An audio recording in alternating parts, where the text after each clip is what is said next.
From now on, Holy Father, not my will, but your will be done. I said, Father, you have chosen me.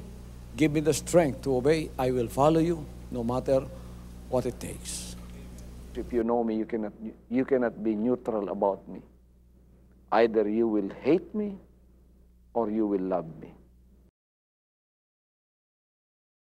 Because there is only one important business in the world. It is the business of salvation.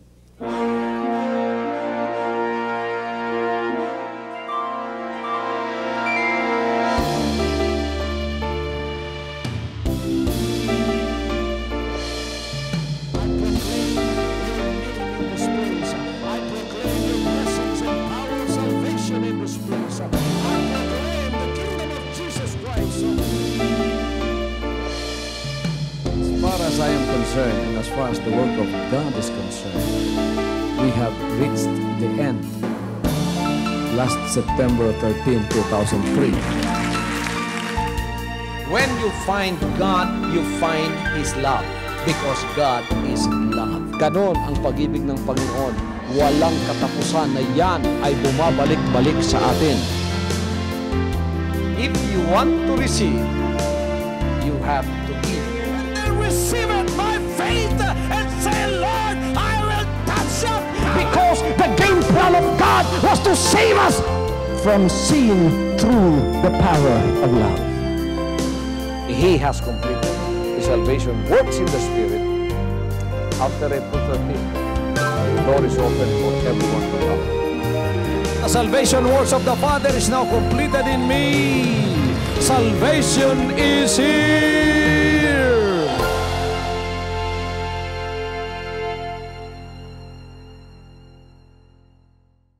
Mga kapatid, masaya ba kayo sa umagang ito?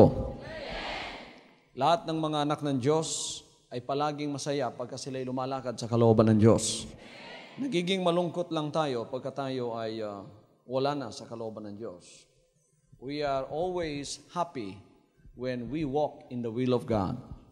The first epistle of Peter, which is the Apostle Peter, this gives us description of the members of the kingdom of Jesus Christ, or those that have been born again. The truly born again are the members of the kingdom of Jesus Christ who have repented.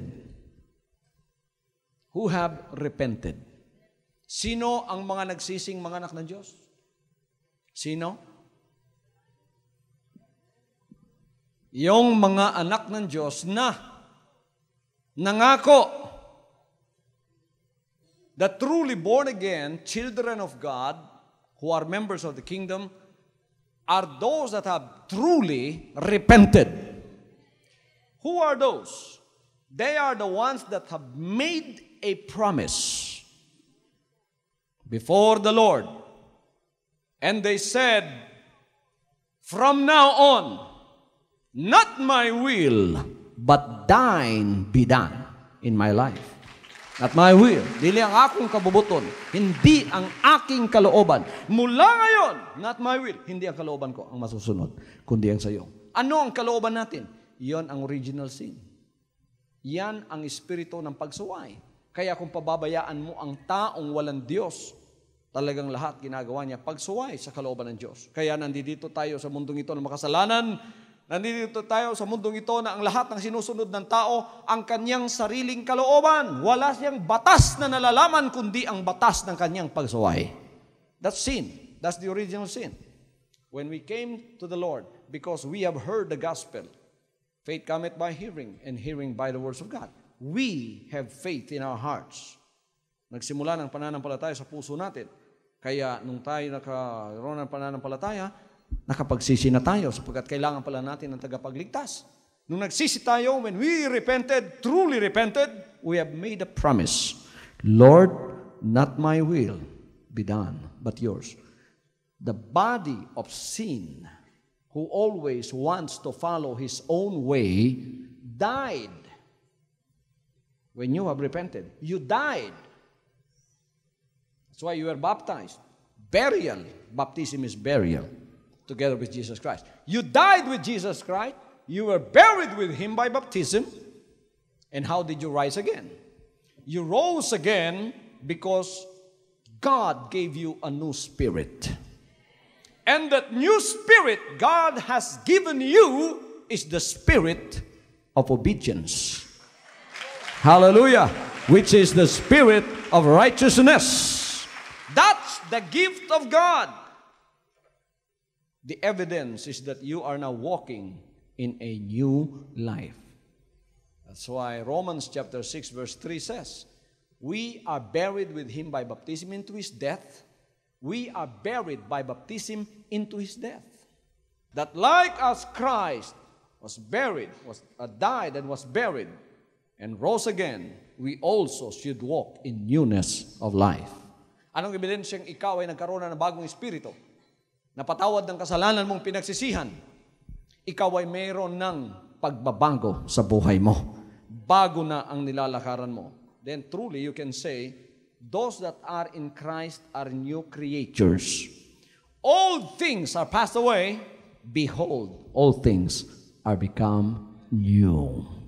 Now, this is a description of the true believers or the true born-again children of God in the first century when Jesus Christ started His life and His ministry. Peter tells us that the true believers are the truly born-again members of the kingdom. And he emphasizes their privileges and their responsibilities. Every privilege, listen to this, every privilege carries with it a responsibility. Bawat pribilehyo ay merong responsibilidad. Pribilehyo nating maglingkod sa Diyos, may responsibilidad yon.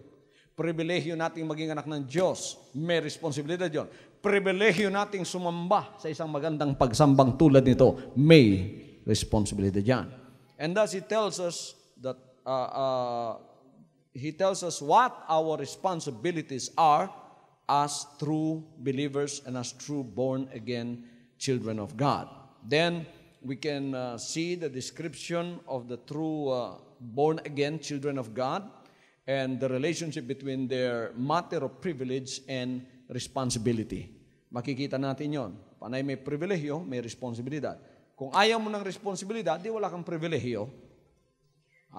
Pagka wala kang pribilehyo, doon ka sa Smoky Mountain nakatira. Hindi ka nagbabayad ng ilaw. Hindi ka nagbabayad ng bahay. Hindi ka nagbabayad ng pagkain mo. Sapagkat pagka binuhos yung basura, pinupulot mo lang, kinukuha yung mabuti, ginaganon lang, kaya na kagad. Walang responsibilidad yun. Wala rin naman pribilehyo. Who wants to be privileged children of the Lord? Raise your hands. Gusto niyo may pribilehyo kayo?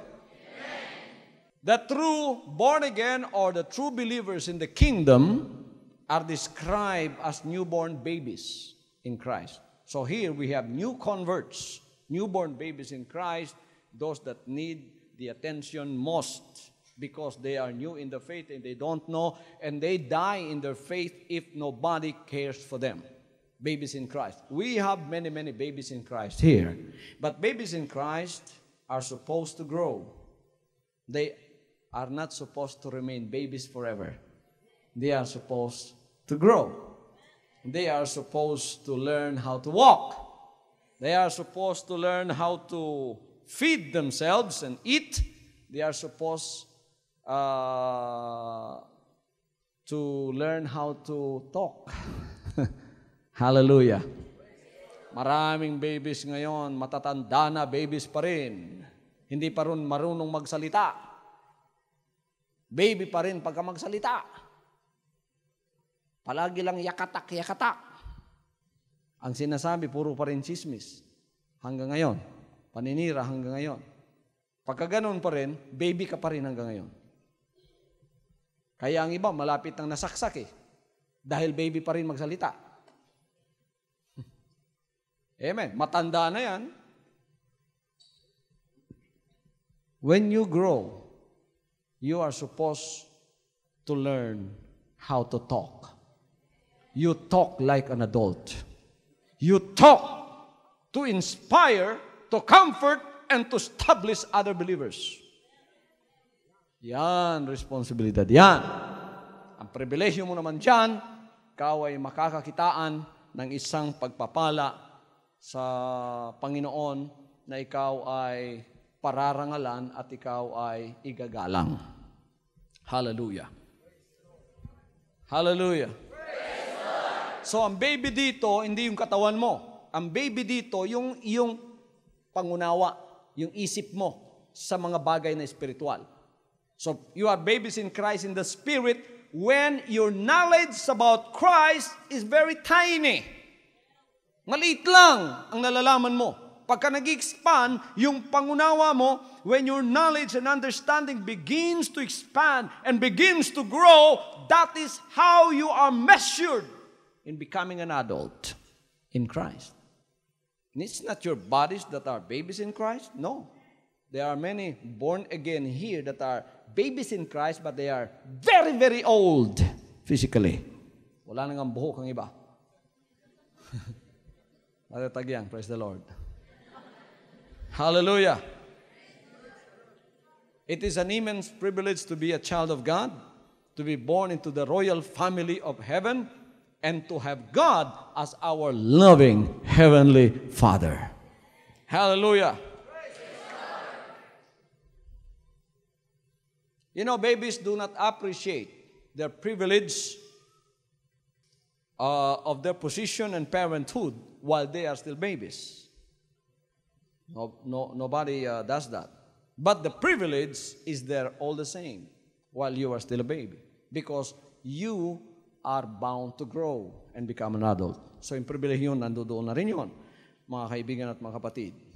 Pero anong responsibilidad natin bilang mga babies in Christ? Even babies do have responsibilities in the Lord. What is our responsibility? Our responsibility is to feed on the Word of God.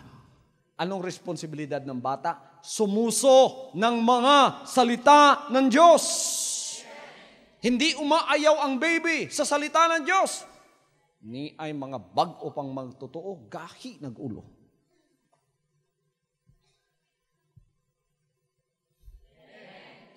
Ni ay mga daang magtotoo, samukan. Hallelujah. The responsibilities of babies is to feed on the Word of God in order that we may grow up into strong children and then into adulthood. If you refuse to feed on the Word of God, you will not grow to become very strong. And the Lord will not be able to use you later on. We can only grow if we eat. Is that right? Is that right? We only grow if we eat. If we do not feed upon the right food and have enough of it, we shall remain babies and we shall be dwarfed in our spiritual experiences. Wala, mahimutang kulalit. Mangyayari, magiging unano tayo. Matanda na tayo, pero hanggang diyan pa lang din tayo. Ang ating pangunawa, napakakitid pa rin. Madaling matisod. Meron ba ditong mananampalataya na matagal na sa kanyang pananampalataya, pero napakadaling matisod? Ludanon yapon hantod karon? Madaling matisod? Madaling magdamdam? Madaling magalit? Pagkatapos mga kapatid, ang galit hindi na aalis. Parang nuno sa punso. Nabitaw ang kasuko nga may pagdumot, madinumtanon, di gyud makalimot. Nguto ka na sa pag-alaga na ko. Tanaw ang ginawa na, maglagot ang ginawa na. Hantod na himo siyang tawhanon. Hantod nga. Asa man ang kinayahan sa tawhanon? Maayo kay na makigatubang sa imo ha. Pero bantay kapag talikod nimo. Tag-12 ka dagger ang nasa imong likod. Everybody say, I want to grow. I want to grow more. in order to prevent you from being a dwarf forever, in order to prevent this from happening, we must crave pure spiritual milk. In this ministry of the kingdom of Jesus Christ, different food is being fed on you every day. There is milk for babies and there is meat for adults. Kompleto dito ang pagkain sa mga salita ng Diyos.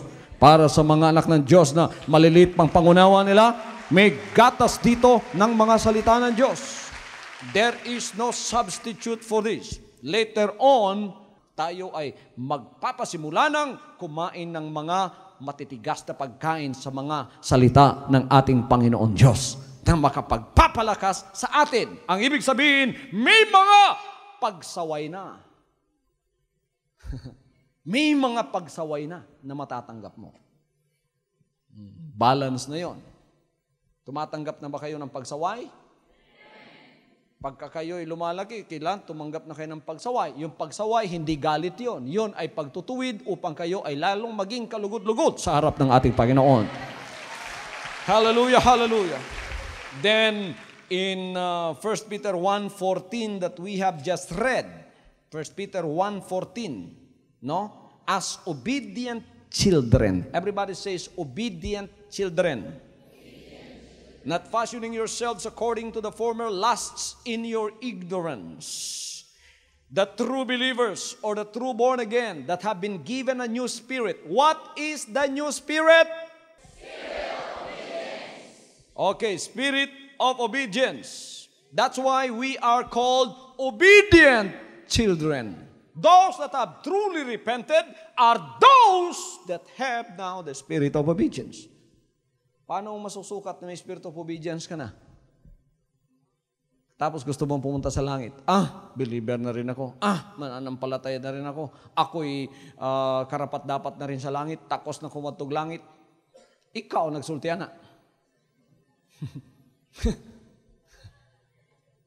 Ikaw nagsabi niyan. Pero Panginoon ang pakinggan mo. Sabi ng Panginoon, sige, susubukan muna kita. Ipadadala ko muna ang kaharian ko sa lupa, diyan ka muna pumasok. Kung ano ang relasyon ninyo sa paglilingkod na ito at sa inyong pastor, yan ang relasyon ninyo sa Kanya. Ano kayo sa akin? At sa puwera? Ganyan din kayo sa langit. Now, mark what I'm saying because this is true. Kung dito hindi kayo nakakapasa, lalong na doon. Kaya nga may pinadadala siyang panukat at may pinadadala siyang mga pamamaraan upang bago pumunta ang tao doon, dito muna masukat siya. Hallelujah! Hallelujah! We are obedient children of God. Hallelujah! We are not babies only, but we are obedient children. Walang isamang membro ng kaharian ng Diyos dito sa lupa na masuwain. Sabagkat ang ipinasok na Espiritu sa atin ay ang Espiritu na ng pagsusunod. Makikilala mo ngayon ang tunay mong kapatid sa Panginoon pagka siya ay nasa kasalanan pa o hindi. Pagka may mga sungay pa yan, masuwain pa yan sa kanyang mga pananalita, mahahalata mo. Yung masuwain na tao pagka nagsalita, maraming nag-aaway. Pagka nagsalita siya, nagbitaw ng salita, away na ang mangyayari. Kaguluhan, not a peacemaker. The Bible says, blessed are the peacemakers, for they shall be called the children of God. That is the fruit of our obedience. When you are obedient, wherever you go, peace will follow you.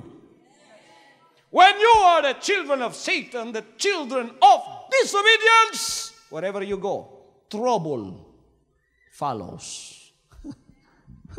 Ala tayo magsabi,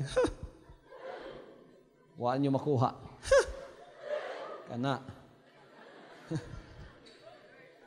Imbis mo yung tag, sus, na lang.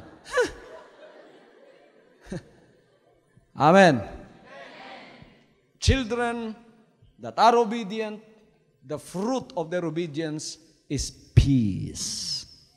The Prince of Peace is inside. Kaya pa kami nag-aaway, napapayapa. Pero yung mga disobedient, kung may kapayapaan, ginugulo. Manggugulo. Tayo'y tagapayapa. Praise the Lord. Hallelujah, hallelujah. It is a great privilege to become a child of God who is able or who has the ability to understand what God has done in His grace in making us His own. What is our responsibility as children? Our responsibility as children is to be obedient. The Greek word in 1 Peter 1:14 means as children of obedience. You know, there are, in the Bible, we can also read that there are children of disobedience. These are the children of sin. These are the children of the lineage of the fallen nature of Adam and Eve. But the children of obedience tells us that when we are born again, the principle of the spirit of obedience is placed upon us. That means it is a gift given to you. It's not yours, it's a gift. You can only have that gift when you truly repent. Lord, I promise from now on, not my will be done, but yours. And then the Lord forgives you. The Lord remits you of all the disobedience in the past. He remits you of that. Patatawarin ng Diyos yun. E-erasin ng Diyos ang lahat ng mga ginawa mo nung nakaraan. That's not counted anymore. God gives you a new slate, a new image. You are justified just as though you had never sinned. Pagkaganda-gandang buhay ang ibibigay ng Panginoon sa iyo. Gagawin kanyang matuwid na parang hindi ka nag-asala. Pagkatapos bibigay sa iyo ang bagong espiritu. Kaya makikilala mo ang tunay na nagsisi, masunurin sila sa mga kalooban ng ating Panginoon Diyos. Wala, hindi na nag-aawa, hindi na naninira ng iba. Kaya hindi na sila naninira, hindi na sila insecure. They are secure because that is a mark placed upon them as children of God, and they are secure in His kingdom. That is the mark. The spirit of obedience. Kamansunurin sila. Automatic, nasa loob sila ng kaharian ng Diyos. Kaya hindi sila insecure. Pagka hindi sila insecure, hindi sila naninira ng iba. Wala nang siraan sa kaharian ng Diyos. Wala nang siraan dito sa kaharian ng Diyos. Nagmamahalan, batas ng hari ang sinusunod dito. Ano sabi niya? Love one another, that the world may know you are my disciples. Hallelujah! How can that be affected? Many are calling Christ today, but they are full of hate. Gandhi said, I love Christ, but I hate the Christians. Why? Because he had seen that in Christianity, it's full of envy, it's full of hatred, it's full of hypocrisy. They go and worship God, praise the Lord, praise the Lord. Pagkatapos sila mismo nag-aaway. I am with Gandhi. I love Jesus Christ, but I hate you Christians that are fighting against one another. I love Christians. I love believers that have repented and are members of the kingdom, whose spirit of obedience from God is now placed upon their hearts, and they are obedient to His will. Hallelujah, hallelujah. Hallelujah. How does this obedience express itself? Peter tells us very clearly in 1 Peter 1:14-16 na ating binasa kanina, it renders, don't let your character be molded by the desires of your own unregenerate life, but be holy in every department of your life. Holiness here is described as be obedient to God in all department of your life. Department of your physical, are you obedient to Him? Kaya nga siguro binigyan na tayo ng air conditioner dito. Kasi obedient na tayo sa physical department. Hallelujah! Have you learned the basic and elementary principles of cleanliness? Is not only next to godliness, cleanliness is. Hallelujah!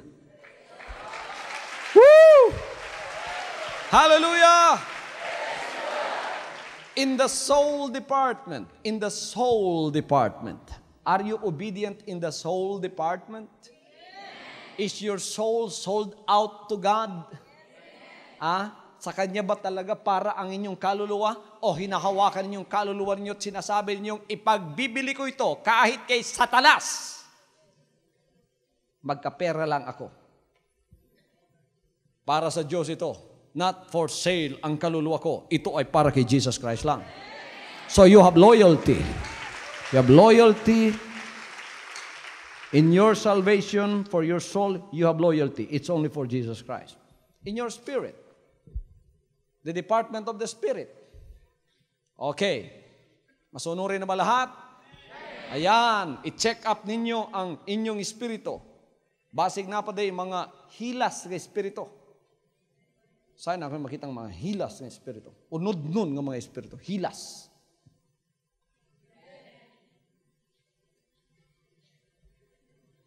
Ako bang mga lalaki, di makatanaw babae, di magluha-luha. Hilas. Di ba mo pwedeng mo tanaw inyong opposite sex nga bisan wa mo gasulti inyong mga mata, igsuon, punog yung kay language.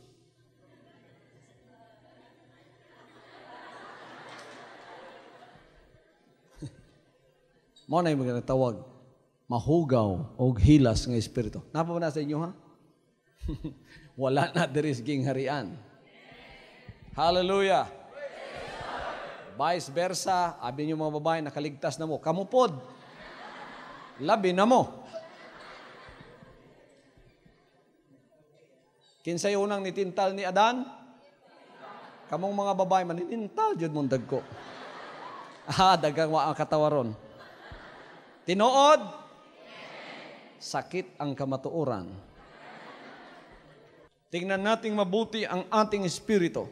Ito ba'y malinis na sa harap ng Diyos? Masunurin na ba ang espiritong ito? Anong kinakailangan ng espiritu? Espiritu na naaayon at nakakalugod sa harap ng ating Panginoon. Yan ang espiritong Kanyang hinahanap sa ating buhay.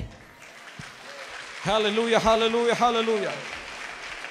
Hallelujah. So don't let your character be molded by the desires of your unregenerate life. But be holy in every department of your life. Here is our responsibility. Because we are children of God who is holy, we must be holy. He said, I am holy, be ye therefore holy. Holiness here is not as the hypocrites know it. It's holiness in the outside only. It's a hypocritical holiness because it is a Pharisaic holiness. This is what the Lord rebuked the Pharisees when He came here in His earthly ministry. Holiness here is really obedience to the will of God. You are obedient or holy in every department of your life. Ang holiness dito, yung ikaw ay masunurin sa lahat ng iyong departamento sa buhay mo. Are you holy in the department of your pockets? Do you give your tithes?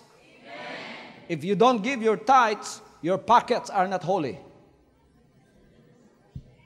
Ang mga pitaka nyo, hindi banal yan pagka hindi kayo nagbibigay ng tithes. Makasalanan kayo sa bulsa nyo sapagkat kayo pa rin ang nasusunod kung anong gagawin ninyo sa bulsa ninyong yan. Unang-una, ang Diyos ang dapat masunod. Anong sabi niya? Dalhin niyo yung kapong bahagi sa aking bahay. Upang magkaroon ng pagkain sa aking bahay, subukin niyo ako sa bagay na ito, kundi babubuksan ko ang langit at bubuksan ko ng pagpapala na walang silid na kala. You can only be holy financially if you obey Malachi chapter 3 verse 10. If you don't, you are not holy financially. You are dirty financially.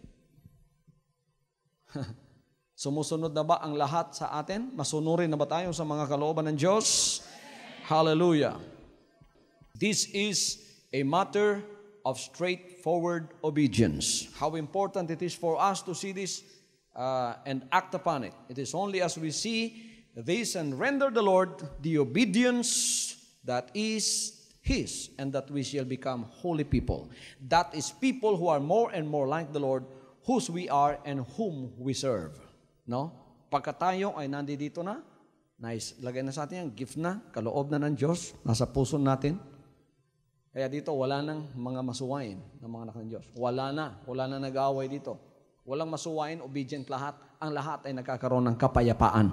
At tayo nagkakaibigan lahat. At tayo ay sumusunod sa isa lamang. Nakafocus ang ating mga isip at puso sa pagsusunod sa ating hari. At ang hari natin ay si Jesus Christ. At alam na ninyo kung ano ang kinalalagyan ninyo ngayon. Bakit itinayo ng Panginoon ang ministry ito? Upang maging kaharian niya sa lupa na nakasukat ng ating mga pagsusunod sa kanyang kalooban. You cannot fool me. You cannot fool God. You can fool me, but you cannot fool the Lord. This is not my kingdom. This is the kingdom of the Lord Jesus Christ. If you are truly obedient, the Lord will bless you. If you are a hypocrite, the Lord will know you. And if you are disobedient, the Lord will reject you. Hallelujah. Hallelujah. Members of the kingdom are not only obedient children, they are also called living stones. Ala tayo magsabing living stones. Tingnan niyo binasa natin kanina, 1 Peter chapter 2 verse 5. Ye also as lively stones, say it with me, lively stones. Mga buhing bato. Buhi. Hallelujah, hallelujah. He is the big stone or the rock, and we are the living, lively stones. Living stones. So mula ngayon, ang tawag sa inyo, lively stones. O kaya, living stones. Ang middle name natin, Jesus Christ, living stones. Ang lahat ng living stones ay magsabing, praise the Lord. Praise the Lord! Yung patay na bato, nilulumot, walang buhay, maitim. Lively stones are beautiful stones. Hallelujah. Walang anak ng Diyos na patay. Sila ay mga buhay. Hallelujah! When we are truly born again and have been given the spirit of obedience, what are we? We have been made partakers of the divine nature. This is the very life of God. The divine nature is in us. Obedience is not our nature. It's not our nature to obey Him. Our nature have been fallen. It's called the sin of disobedience or the original sin. But now that we have repented and that was forgiven in us, the Lord has given us His divine nature. And this is the spirit of obedience in us. That's why we are made alive. This is the very nature of God. It is the nature of life. When you begin to obey and obey and obey, because the Spirit is in you, you begin to live and live and live and live every day. Ang hininga ng Espiritu mo ay ang pagsusunod. Pagka hindi ka na sumusunod, ano ka? Hindi ka na humihinga. Ang lahat ng mga anak ng Diyos na sumusunod ay humihinga. Buhay na buhay sila. Kung gaano kalakas ang kanilang pagsusunod, ganun kalakas ang kanilang paghinga. Ganoon kalakas ang kanilang buhay. Pag hindi sila sumusunod, wala na. Patay na sila sa harap ng ating Panginoon. What an immense privilege it is for us to be stone in the spiritual building, the temple of God. But what about our responsibility in this matter? Pribilehyo natin maging buhay na bato. Pero ano naman ang ating mga responsibilidad sa bagay na ito? Let's look at 1 Peter 2:5. Ye also as lively stones are built up a spiritual house, an holy priesthood, to, yon, responsibilidad na yon. To what? To offer up spiritual sacrifices acceptable to God by Jesus Christ. This is our responsibility. Why are we made alive?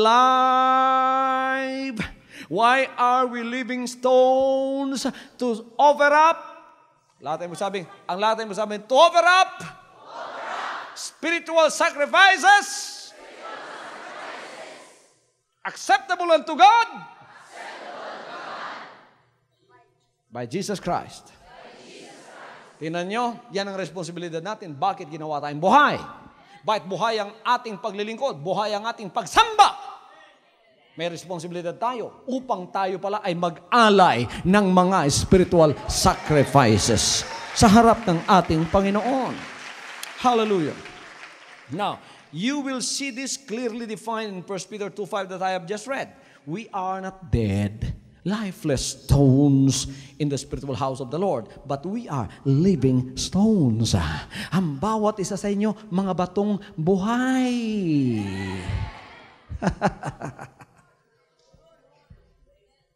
Buhay ba kayo? Mga buhay ba kayong lahat? Hindi na kayo pupukpukin pa? Buhay ba kayo? Oh, yan ang responsibilidad ninyo. Responsibilidad ninyo yan. Responsibilidad natin yan. Pagka nagpupuri tayo, pumuri tayo lahat. Buhay tayo. Walang patay dito.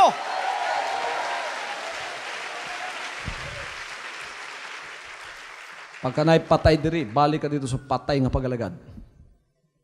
Dito, wag yung responsibilidad ang tao dito. So may responsibilidad sa patay. Manghuyab, bisan manghuyab dili, bisan mo ginhawa dili. Wag responsibilidad ng patay, muhigda lang. Di manggani required sa mga patay ang muginhawa. Labi na mo pakpak. Pero sa mga buhi, sa mga buhay, meron tayong responsibilidad bilang mga anak ng Diyos na buhay. Hallelujah! We are made living stones because we have a responsibility. This is to offer up spiritual sacrifices acceptable to God. Everybody says acceptable. Hindi lang pala basta-basta mga sacrifices ang i-offer mo. Hindi basta ganun ang ibibigay mo sa Panginoon. Pagka nag-offer ka, nagbibigay ka. Nagbibigay ka ng time mo, nagbibigay ka ng offering mo, nagbibigay ka ng pagpupuri mo, nagbibigay ka ng dalangin mo. Hindi lang basta-basta yung ibibigay mo. Kailangan acceptable. Katanggap-tanggap sa Kanya. Matatanggap niya. Hallelujah. Kaya kailangan ang ibigay mo yung quality. Hallelujah. Pagka merong hatred, merong bitterness, that's not a quality sacrifice. Alisin mo yan. Kailangan first class. Hallelujah. Yun ang ibibigay mo sa Kanya. Praise the Lord. Our responsibility, therefore, is to offer up spiritual sacrifices to God. We are a holy priesthood. Only priests are required to offer up sacrifices. Now we are made as priests in the presence of God. Mga saserdote tayo. Sa harap ng ating Panginoon Diyos. Kaya pagka tayo nagsasamba, mga kapatid, i-present ninyo ang pinakamaganda sa inyo.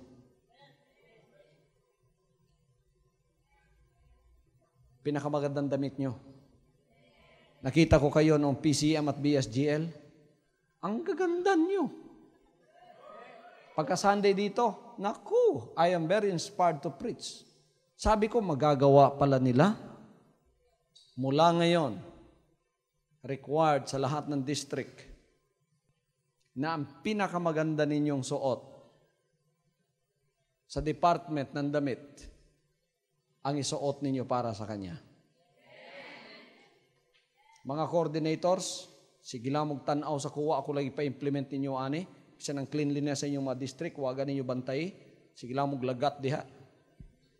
Dapat kamo magwali ana. Kamu upat ka coordinators, dapat kami nagalakaw sa mga district diha, kamo yung nag-implement. Nganong hugaw pa man mo hantod karon? Nganong mutaon pa man imong anak hantod karon? Dapat kamo mo follow up sa akong ginasulti. Dapat inganin na tanan karon. Siguro kung inana, gasunod na mo tanan sa kuwa karon, daghan pang panalangin ang mas dawato nato sa Ginoo. Hallelujah. Hallelujah. Yung pinakamagandang amoy natin ang ibigay natin sa Kanya on Sunday. Hallelujah. Di nilang X7 ang imong ipamukbo sa imong lawas.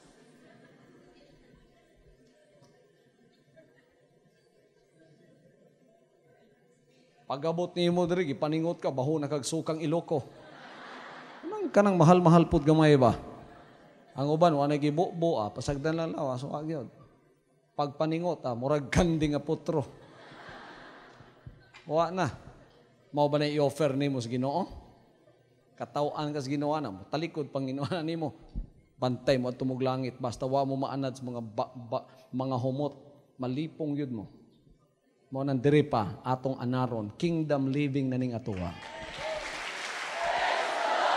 So, for us, it's not only purification of our physical, but spiritual purification, like in the book of Esther.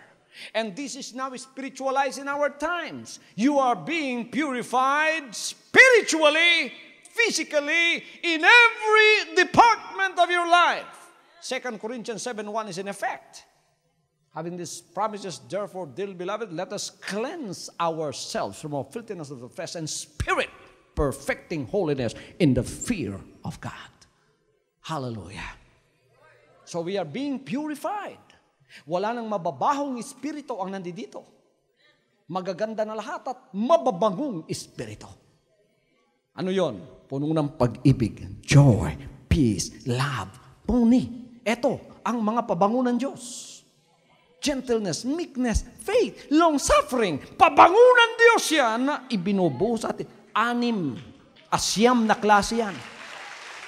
Hallelujah, hallelujah. 9 na klase ibinubuhos sa atin araw-araw at pagka yan ay napasok na when these 9 fruits of the Spirit are now present in our lives, when we offer up spiritual sacrifices, it is a spiritual sacrifices of sweet-smelling savor before God. Very sweet that sa Ginoo. But when you still have the fruits of the flesh like hatred, envy, bitterness, clamors in your heart, when you offer up sacrifices before God, you are stinking. You stink. Everybody says, I stink. If I still have the fruits of the flesh in me. Alisin natin yun. Yun ang inaalis ngayon dito. Hallelujah. Yun ang inaalis. Gusto niyo makita yun? Kita niyo lahat. Galatians 5:19. Nandoon lahat yan. Pagpalain kayo ng Panginoon sapagkat ang ino-offer natin ngayon bilang mga buhay na bato ay mga spiritual sacrifices na katanggap-tanggap at mabango sa harap ng ating Panginoon. Hallelujah, hallelujah. Hallelujah, hallelujah.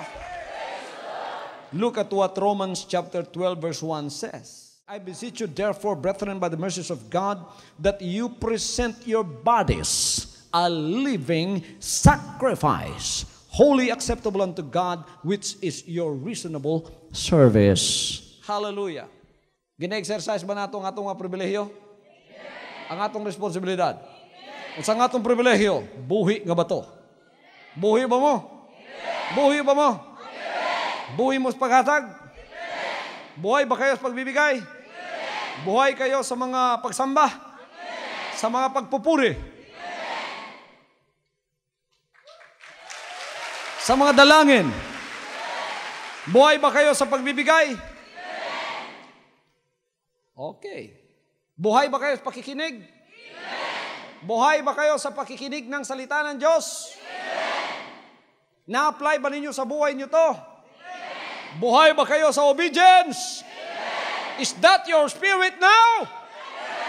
Are you willing?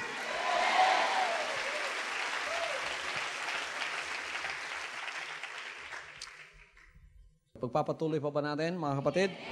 Okay, ang verse 11 at verse 12 sinasabi, we notice that here Peter is saying that believers are like aliens or foreigners in this world. They belong to another world which they are to which they are traveling. They are therefore strangers. We are strangers in this world, on this earth. We are strangers in Davao City because we are now members of a new kingdom. We are a new breed of people. We are strangers to this world. We are aliens. We have a new citizenship. Our passport is our faith. our visa is our obedience. How many of you have your passports ready? Sino narito ang may mga passports? May pananampalataya? Taas ng kamay? Okay, very good. Sino rito ang may mga visa na?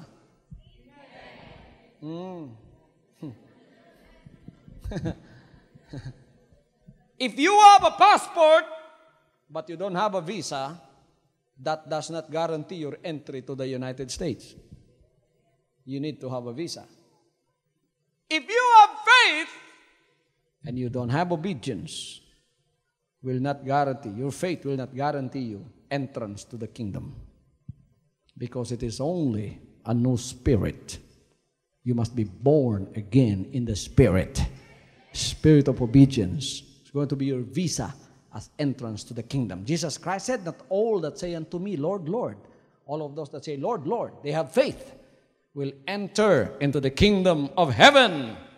But those that obey the will of my Father which is in heaven.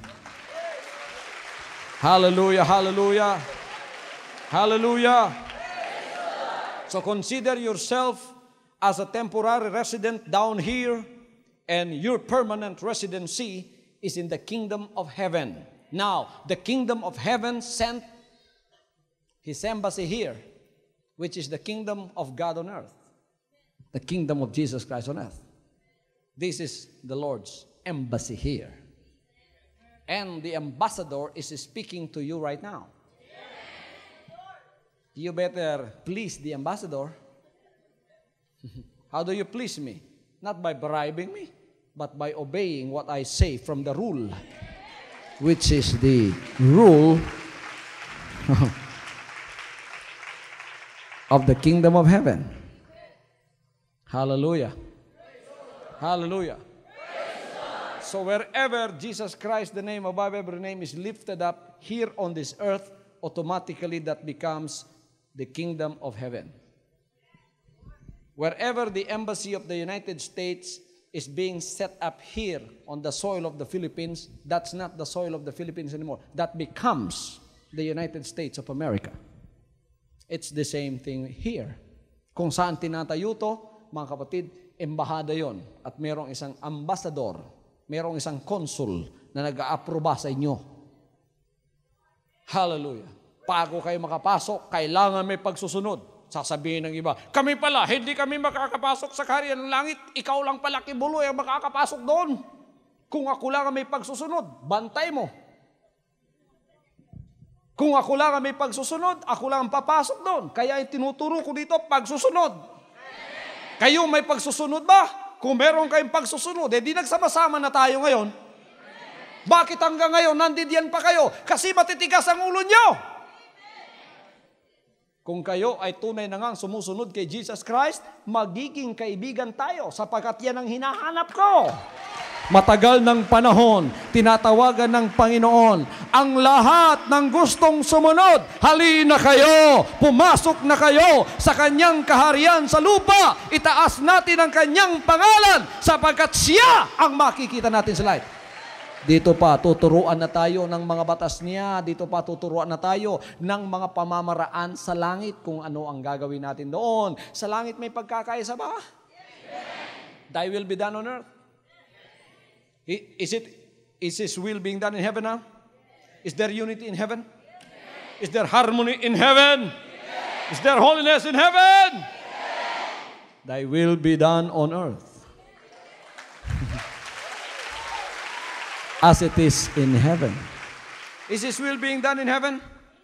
Is there quarrel in heaven? Is Satan present in heaven? Are there hard-headed people in heaven? Thy will be done on earth. Thy kingdom come. Thy will be done on earth. Is this the kingdom of God on earth? Then let's do it here. Let's obey Him here. Let's live like heaven here. Hallelujah. You want to go to heaven? The Lord set up a way. He sent down His kingdom. You don't have to go there. First of all, you have to come here. Because the kingdom of God is here on earth. Repent, for the kingdom of God is here. Hallelujah, hallelujah, hallelujah. Dito ka sumunod, patunayan mong masunurin ka dito. Kayo mga reject, patunayan ninyo na kayo ay hindi na reject. Patunayan ninyo, bakit naging reject kayo? At titigas ng ulo nyo. Tigas ang ulo nyo. Ministro pa lang kayo, ang titigas ng ulo nyo para na kayong mga hari. You exercise your privileges as though it was given to you like you are the owner of it. No, we don't own any of these privileges. We only have this because it was by grace that we are saved. Anong ginagawa ko? Sumusunod ako. Matakutin ako sa Diyos. At talagang ako'y susunod sa Kanyang kalooban. I'm willing to deny myself or everything that is in me para lang masunod ang Kanyang kalooban. Gusto yung masunod yan? Pagkababa kayo. Kaya kababaan ang tinuturo niya. Pagkababa kayo. Kahit pagka sinabi ng Diyos na sa kalooban niya, ambak sa kanal. Ambak yung sa kanal. Bahala na. Basta siya nagsulti. Hallelujah. Pagka siya nagsabi, talagang susundin natin yun. Kaya, kayong mga members, kikita nyo, may mga workers na kasama ko dito. Habang sila ay workers na kasama ko, kahit matitigas ang ulo niyan,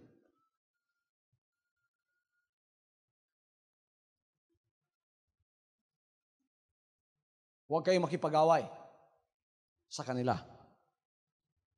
Kung meron silang kamalian, you go directly here. You have the access to come and help me because you are present where they are. But don't go to them, magmuyong ka, habi na ako mga pinagpala mo, mga balaan mo. Mura kagmay na. Kita mo, gmay ng langgam. Unsay yang ibungat, ng isun, isulti mo yung ibungat. Habi na ako mga kuwan mo, mga bulahan mo. Habi na ako mga balaan mo. Member na, nagpaka-member na rin, yung inanaw ng worker, habi na ako mga balaan mo. Kami mga tinunglo. May malaki bigay ta, kamo dali malaki. Nakita na ninyo ang mga worker, nagbiya na sa kaugalingon, mabitaw ni biyas trabaho, ni biyas tanan, nagpakakabos na. Pagka-worker gani ka, denial, self-denial na mo na, denial, wala kay ambisyon sa imong kaugalingon, magpakapobre ka, dugasa kay butang, tigmower ka, mo na yun na imo ha. May pamunas gawas, dili pa mo full time, kay maka-ambisyon pa mo nga, mo na yung kinabuhi, Lord, tikay kong mansion, Lord, natanan, inyo hatanan. Mauna, ayaw nyo basula, makita nyo work, gakagod diha og lubi, kay baligya, tinong na baligya, hawagan mo na. Murag wag yung kay utok, anak, wag ka kasabuton sa ministry, wag ka kasabuton sa full-time ministry. Ang full-time, nagbiya sa kaugalingon, wanay ambisyon ng sarili. Sabot?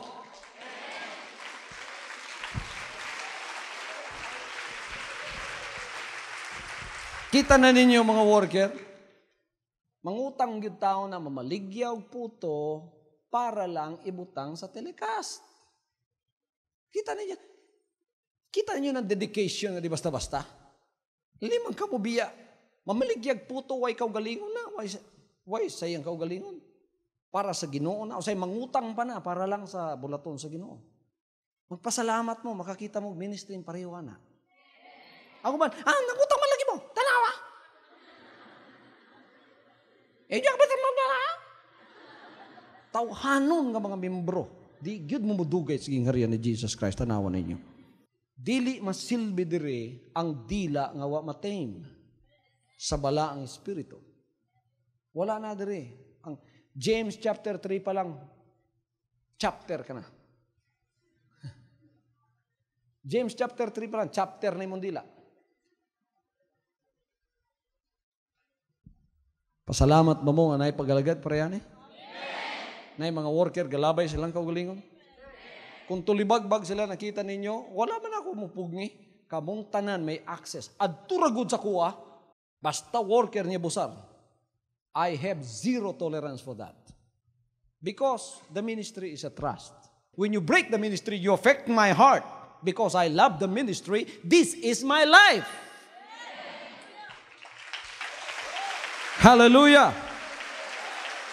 The ministry is my life. That's why I did not get married of my own. I am married to the ministry. I'm married to the work of God. I'm married to the kingdom of God. And if you destroy the trust in that kingdom, you destroy me. When you destroy me, I will destroy you. Simply. Ayaw gubang ministry. Kung gusto ka magbinuang, gawas as ministry. Pastor, lisod man din ministry, pastor.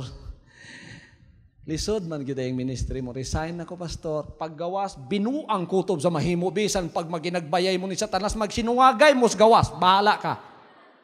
Wa nagi pastor kibuloy, magukod pa nimo. Ana lang ka simple, di ba? For samtang na ka sa ministry, you are under my authority, you are under my care, you are bringing the name of the Lord, you are bringing my name. Pag-ayog yun. Mao na nga akong mga amigo, mas maglisod pa sa kuwa. Kana masuod na ako. Ay nyo basula na masuod sa ako. Maglisod na sila sa kuwa kaysa ninyo. Kamu, inigduol nyo sa kuwa, maampuan ta pa mo, maayo kay ko sa inyo. I take care of you as a nurse. Pero kana masuod sa kuwa, kanang dagko kay trust nga gidala, dagko pagsalig nga gidala, di laray way labudana pagka masayo. Hallelujah. Because for me, trust is all that there is in the ministry. Trust. Pare sa kuwa. Di ba, gitrust ko sa Ginoo? Walay auditor din nag-audit sa kuwa. Ang tanan tithes and offering ako'y galawat. Ang tanan donations ako'y galawat. Walay nag-audit sa kuwa. It's only the Lord between Him and me. Mo nang kinanglan, 100% ang pagsalig niya sa kuwa. Mo, bitaw ang gidihog ko niya. Mo nang gisaligan ko niya. Masaligan ba niyo, pastor? Mudawat ko binilyon nga kwarta. Saan ba ako diya? Ang ako, abi niyo sa 3 days at 3 times mukaon ko. Musinina ako para sa power line o hour of truth. Mauray ako. Gasolina. Mauray ako. The rest, I give back to the glory of God. Kung saan man ako na, kung di ko magpahimaya sa Ginoo. Walang ko ambisyon sa kinabuhi. Praise the Lord. Hallelujah. In this ministry, if you cannot be trusted, you're out. If you break the trust, you're out. Because that's the ministry. The ministry is trust. Ang lahat ng mga anak ng Diyos na nandito ay mapagkakatiwalaan. Lalo na manggagawa. Lalo na pagka tinatawag kang manggagawa o ministro. Lalo na nangangaral ka na ng salita ng Diyos. Tapos abusador ka pa kay Judas, you will not last long in the ministry. Pagka ang ministro dito nananatili, ang ibig sabihin, nagpapasakop yan sa kalooban ng Diyos. Yung hindi nananatili dito, huwag na ninyong pakinggan kung ano pa ang sinasabi ng iba riyan. Pagka hindi nakapanatili, ang ibig sabihin, di pasado sa karya ng Diyos yan. Hallelujah. Pagka dito pumasok ka, huwag kang magnegosyo ng sarili mo. Kung may logistics tayo dito, for the Lord. Kamo! Uban sa inyo, nanginabuhi, para kaugalingon. Akong kaugalingon? Power line, ministry to the poor, cathedral, suga, travel, pagwali sa ubang dapit, pagtukod, pagsuportar sa mga buhat sa Diyos. Walay para ako, anak. Kay maunay ako, ministry. Gingarian sa Diyos. Kaluwasan sa mga kalag. Ang uban sa inyo, gusto niyo gamiton niyo yung ministry, gamiton niyo yung kaugalingon, gamiton pa niyo yung ministry. Ay baka gamiton na niyo yung kaugalingon, gamiton pa niyo yung ministry. Wa ka kuyapi. Panggamit na lang uban diha ayang ministry. Pag kaniyan ka, deny yourself. Ang tanang buhaton mo para sa ministry. Sige. Gusto niyo dedication? Dedication ang ipangita. Pag full time mo wala inyo ha. Pag full time mo wala imo ha. Tapos magpakaon kag daghang tao nga dili imong igsuon. Magpa-eskwela ka nga dili imong anak. Magpapuyo ka sa imong balay nga dili imong paryente. Mga tulibagbag nga karon lang nitong has kalibutan niya nag full time. Kusog mangaon, kusog matulog, pero gamay trabaho. Maantos ni mo na. Ay niyong pastor, adlaw-adlaw, manay akong giantos. Pero ni ako para anang mong kaibtang. Mo na dedication. Nanguha akong driver diri para full time, dili para ako. Pas ministry. Mo drive sa bus, manghatod og tao. Mo drive sa jeep para sa ministry.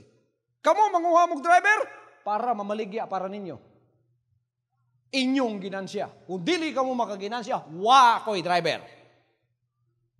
Diri puro ministry. Mo nang higugmaon ninyo ning balaya kay balay nis kaluwasan. Hallelujah. Higugma ay pakigawayan ning balaya. Balay sa kaluwasan eh. Kadanglan gani kamuntanan na sa gawas ginatabangan ninyo ning balaya. Ginaampo ninyo. This is the reason nga ako nagaampo para sa inyong kauswagan. Para kamo mahimong makahimaya sa Ginoo. Dili kay padatuon mo sa Ginoo, manghinambog na inuon mo. Ang ministry number 1, man yung panghinambugan.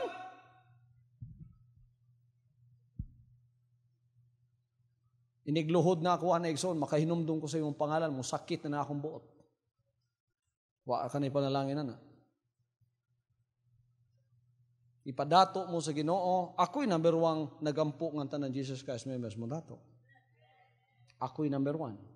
Ay mo, ingon nga nasina ko sa inyong kadato. Unsa ra man inyong kadato, ikumpara sa akong kadato? O sahay mayabo ang akong pagbati ninyo, no? Sensya na mo diha. Pero sentimento na sa inyong pastor, labi na aning mga ubang wa kasabot niya nagpakamembro sa kingharian sa Diyos. Warningan ta mong nagpakamembro sa kingharian sa Diyos. This is a kingdom of righteousness. There is no unrighteousness in this kingdom. This is a kingdom of justice. There is no injustice in this kingdom. Pagka-injustice ang imong sulti, ang imong tanan, manubag kastubangan sa Diyos. Justisya ang Ginoo. Ni ining pagalagara. He is the King of kings and He is the Lord of lords. This is the kingdom of Jesus Christ on earth. Thy kingdom come, thy will be done on earth as it is in heaven. Pagkadiri mga igsoon, gibasol ninyo ang worker, giaway ninyo diretso, ako inyong gihimuan na. Ako inyong gihimuan na. Because they are still under my authority. Because they are under my authority, you are my helpers. Members, you are my helpers. If anything that you have seen outside constitutes abuse of ministry, of the ministry, come to me directly. At turagod sa kuwa, isulti, ihanay sa kuwa, ang sige buhat sa worker diya. Ayaw mo kahadlok, ayaw mo kauwaw, gitabangan ko ninyo, pagka doon mo'y nakita diha, dili tinawhan ng inyo, kundi nakita nyo makadaot sa ministry, nyagyatuan ko ninyo, isumbong ninyo sa kuwa, pasalamatan tamo. Ang Diyos manalangin sa inyo ha. Kaya gitabangan ninyo nga ang mga nagabinuang sa ministry, mga putol sa ministry, makuha na, madisiplina, kung di yun madala, pahawaon. Kuhaon diha. Because this is the ministry of the life of Jesus Christ. Kinahanglan kini may makita sa katawhan. Hallelujah, hallelujah. Hallelujah. Hallelujah. Hallelujah. We are also described as servants of God. Everybody says, I am a servant of God. Here Peter says that the believers are free men. We are free men. Christ has given us liberty. But we are not to make our liberty an excuse or license to do wrong. Like, as I was just saying, it is a great privilege to be God's servant, but what a tremendous responsibility rests upon us as His servants, as His bond slaves, to own Him as the Master. And Lord means to be ready to do His commands. This is what I've been telling you even before. When the Lord knocked on my door, I opened the door. I saw the Lord, not as a king, but He looks like a vagabond. Murag, parang ano siya. Ang Panginoon natin ay nakita ko sa kapahayagan, punit-punit ang kanyang damit at talagang napakarumi niya. Sabi ko, saan ka galing, Panginoon? Ako'y naparito at paroon. Tumuktok ako sa mga lahat ng mga tumatawag sa akin. Ngunit ako'y pinapasok, pagkatapos pinalabas din, hanggang sala lang kung minsan, hanggang hagdan lang. Pumasok po kayo dito. Palitan yung damit nyo. Ito yung isuot nyo. Itong bahay ko at lupa ko, akin to. Ngunit, itatransfer ko na ang pangalan nito sa inyo lahat, Panginoon. At ako bilang may-ari nito, alipin ninyo mula ngayon. Susunod ako sa lahat ng iutos mo sa akin without reservation, without condition. Susunod ako sa lahat ng iniuutos mo sa akin. Ikaw ang aking magiging hari mula ngayon sa buhay ko.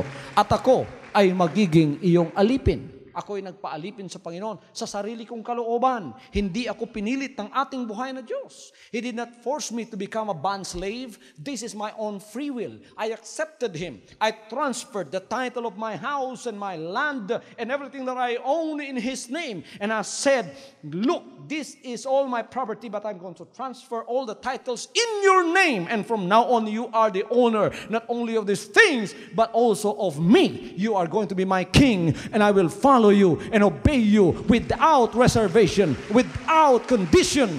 I will follow whatever you say with love and willingness. Are you able to do that? Mahimo ninyo na? Magagawa ba ninyo yan? Na willing, walang reservation, walang condition, tayo nagpasakop, sinabing, susunod ako sa iyong kalooban, ang lahat ng nasa sa akin, ikaw lang may-ari, Panginoon. Yes, to own Him as Master and Lord means to be ready to do His command. A servant in the loyal household of heaven must be very disciplined and must be very loyal in his manner of life and in his service. Itong sinasabi ko kanina. Pagka ikaw ay alipin ng Diyos, nagdadala sa Kanyang pangalan, ikaw ay worker ng Diyos, ikaw ay ministro ng Diyos, ikaw ay PCM at BSGL ng Diyos, ikaw ay membro ng Kanyang kaharian, kailangan ikaw ay very disciplined sa buhay mo. Highly disciplined sa iyong pamumuhay na hindi magbibigay ng makakadungi sa Kanyang pangalan. Kaya disiplinado tayo mga anak ng Diyos.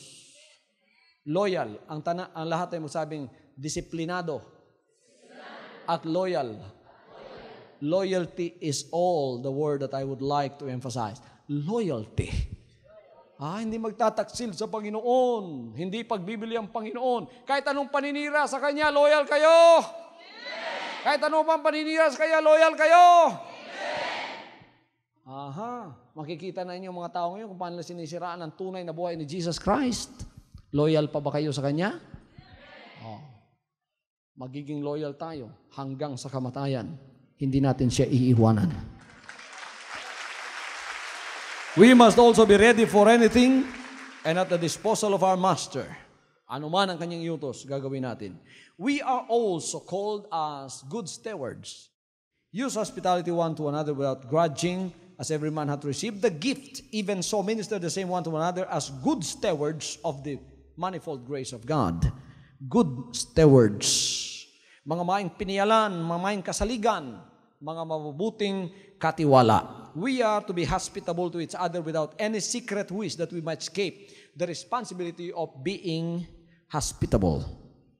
We are to serve one another with the particular gifts with which God has entrusted us. The fact that God has entrusted us with special gifts again emphasizes what a privileged people we are. Some Christians are entrusted with a lovely home. Some Christians are entrusted with money. Some Christians are entrusted with the gift of friendship, but they are only stewards of these gifts. Stewards tayong lahat, katiwala lang tayo. Anong nasa sa iyo ngayon? Maraming pera? Pinagkatiwala lang ng Diyos sa iyo yan. Meron kang magandang bahay? Pinagkatiwala. Ito na kay gwapong balay. Kasi daw yung gwapong balay dere.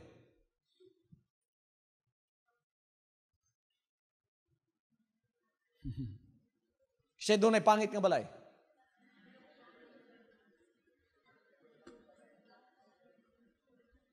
Kano sa man magwapo inyong balay? Namoy tinguhang magwapo inyong balay? Kisa may doon ay tinguhang magwapo ilang balay? O sa may pagi magwapo inyong balay? Kamo osay magwapo. Tayo muna ang kailangang magbago. Tapos ang lahat ng bagay ay babaguhin. They that are in Christ are new creatures. All things are passed away. Behold, everybody says, behold, all things, all, A-L-L, all things are become new, including your house, your car, your money, your everything. Magbabago yan. Kaya kailangan yung squatter na bahay mo, magiging bago na yan. Wala nang inggitan dito. May kapatid kang anak ng Diyos na pinalago, huwag mong kainggitan. Magsaya ka kasama niya. Yan ang dapat maalis. Wala na sa karya ng Diyos yan. Dito, Pilipino pa yung iba. Ang Pilipino, hindi masyadong mahilig sa responsibilidad ng Pilipino. Kahit basura lang, hindi nila alam kung paano itapon. Biro ninyo, ang Pilipino na mga nakikita nating irresponsable, akala nila dahil basura, itatapon na lang sa labas. Iba, kung may responsibilidad ka, ang basura itatago mo sa loob ng bahay mo. Pag tinapon mo yan sa tamang lugar. Pero yung irresponsable, basura man eh. Abi niya ang basura, kinalan nasa gawas balay. Ang basura para sa responsable, sa sulod sa balay. Maubitaw ng uban. Ang basura nila sa kinabuhi, ipangyabo. Yakatak, yakatak, yakatak, yakatak. Bisan kisa yabaan. Ayaw iyabo ang basura sa gawas. Kung mangyabo man kadiha, dili baho. Iyabo ang basura sa tama nga dapat. Kamu po, ginahimo ninyong basurahan na inyong dalunggan. Dumping area. Pagka ikaw, tigpaminaw mga chismis. Pag agi mo sa Smoky Mountain, diya mo yung maunang akong dalunggan, oh. Woo! Humot ba? Ana ay mong dalunggan, buogon ka. Ang tanan, tigpaminawag chismis diri, buogon. Praise God. Everybody say, praise the Lord. Praise the Lord. May responsibilidad tayo bilang mga anak ng Diyos upang gamitin na lahat ng ito sa bagay na kinakailangan. Their responsibility is to use this faithfully, not merely for their own enjoyment, but for the benefit of others. They are to do this for the glory of God. Use your lovely home for the glory of God. Use your money for the glory of God. Use your car for the glory of God. Use your talent in music for the glory of God. Use everything that you have as a good steward for the glory of God. Everything for the glory of God. Hallelujah, hallelujah. Everything for the glory of God. Lahat tayo dito may mga responsibilidad at pribilehiyo. Napakasarap bang maglingkod sa kaharian ng ating Panginoon, mga kapatid? Napakasarap maglingkod sa kanyang kaharian sapagkat tayo ay may mga pribilehiyo at may kaukulang responsibilidad. Masarap. Habang lumalaki ang ating responsibilidad, lumalaki din naman ang ating mga pribilehiyo sa kanyang harapan. Pero eto ang tunay na mga mapagkakatiwalaang mga anak ng Diyos na mula ngayon ay makikita ng sanlibutan. Sasabihin lang, iba ito sa lahat ng aking napasukan. Iba itong kaharian ng Diyos. This is the kingdom of God. It's not the kingdom of man. It's the kingdom of God.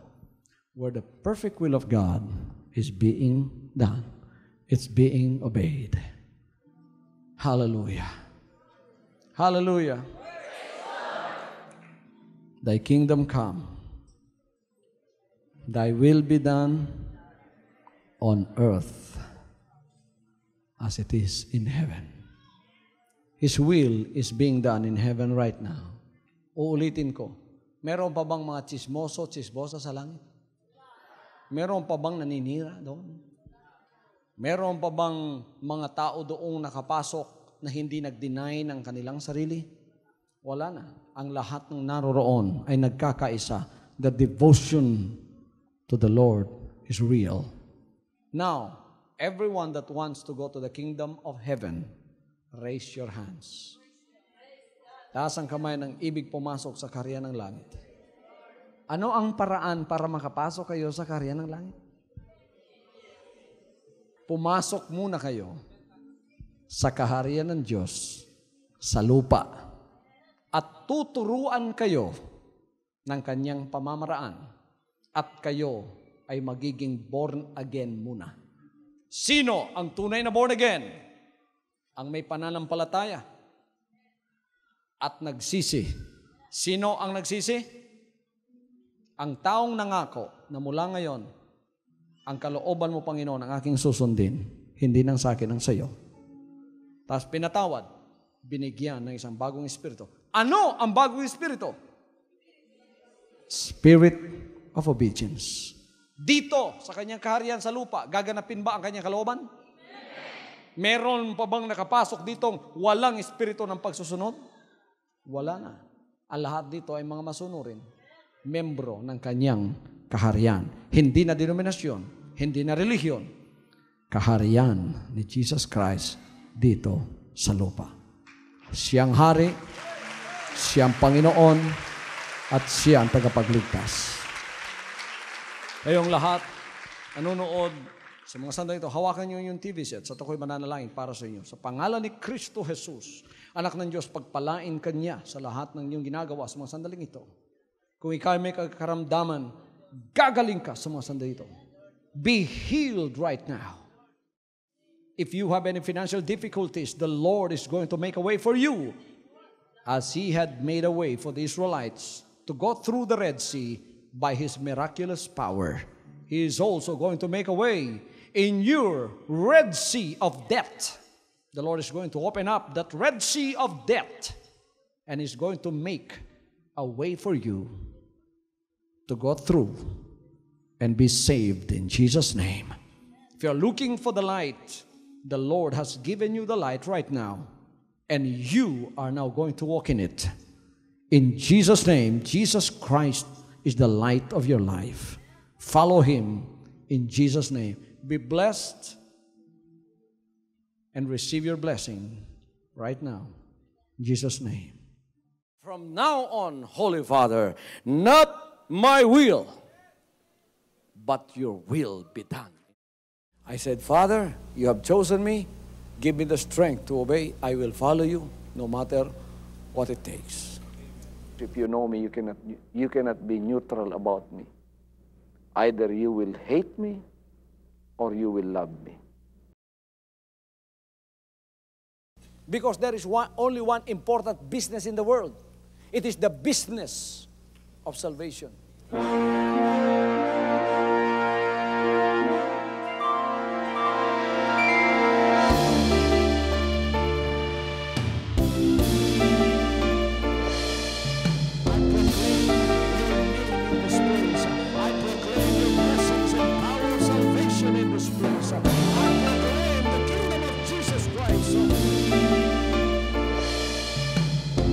I am concerned, and as far as the work of God is concerned, we have reached the end.